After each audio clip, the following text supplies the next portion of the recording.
Sampai akhir tahun 2021 kemarin, Pengadilan Agama Batu Raja, Kabupaten Oku memutus sebanyak 738 perkara perceraian.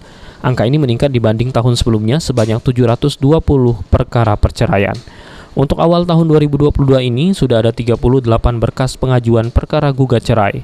Perkara perceraian yang ditangani rata-rata diajukan oleh pihak perempuan atau istri yang disebut gugat cerai, dan penyebab perceraian didominasi oleh pertengkaran antara suami dan istri, serta masalah pasangan yang pergi meninggalkan pasangannya.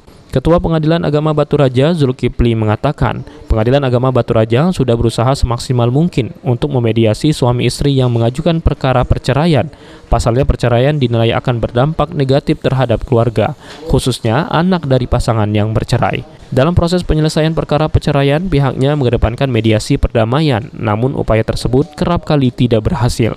Kami dari Pengadilan Agama semaksimal mungkin berusaha mendamaikan para pihak, baik itu melalui proses mediasi di mediasi, kemudian juga di dalam persidangan juga. Setiap kali persidangan itu tetap kami menganjurkan untuk tetap berdamai dan rukun kembali agar tidak terjadi perceraian, karena ini membawa efek negatif kepada para pihak gitu, di mana yang menjadi korban tidak hanya kedua belah pihak, tetapi juga keluarganya, anak-anaknya.